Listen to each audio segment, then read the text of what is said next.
Welcome to English Through Ideas, where we learn English through powerful ideas. Imagine a peaceful town on a quiet afternoon. On the corner is a small shop. The baker is at work, setting out fresh loaves of bread, completely at peace with the world. Suddenly, a young boy throws a rock and shatters the piece. A heavy window pane smashes into 100 pieces. A crowd gathers. While they feel bad for the baker, someone quickly finds a silver lining. After all, the local glassmaker will now get paid $250 to fix the window. The crowd starts to agree with the logic.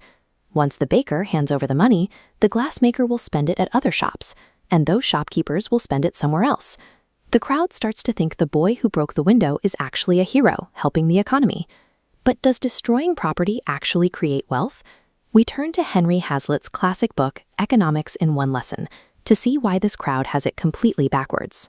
Hazlitt explains that the townspeople are trapped by what he calls the scene.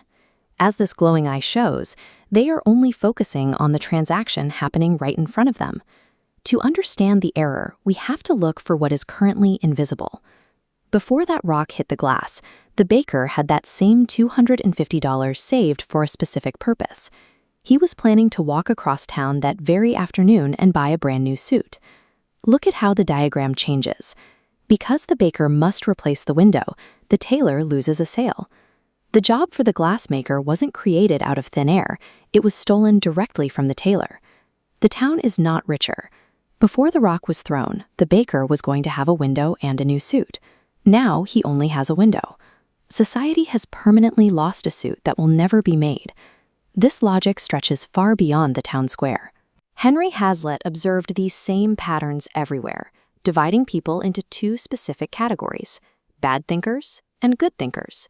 A bad thinker focuses entirely on the immediate short-term benefits. Like this magnifying glass, they only see how one specific group is helped today, while the rest of the community stays in the dark. We see this when people argue that the destruction of war helps the economy, simply because rebuilding houses and cities creates new construction jobs.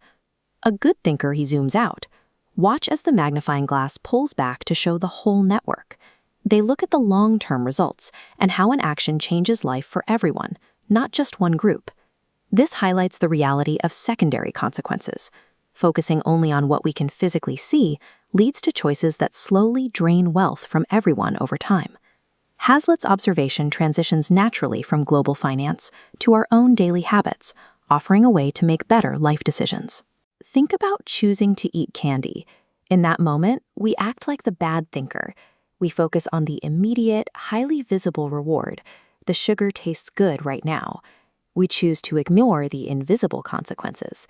We overlook the future stomachache, the drop in our energy levels, and the long-term impact on our health. Now, compare that to a hard choice, like studying a new language or saving money. The immediate, visible feeling is one of effort or sacrifice, but the invisible consequence is a better future. Just like the town celebrating the broken window, when we make decisions based only on how we feel today, we are often stealing wealth and health from our future selves. I have a challenge for you today. Practice being a good thinker by zooming out on your own choices. Before you act, pause and ask yourself, what are the invisible results of my choices today? True intelligence means noticing what others miss. When everyone else is staring at the broken window, make sure you remember the unmade suit. Thank you for learning with English Through Ideas. If you enjoyed this video, please subscribe for more ideas, more English, and more growth.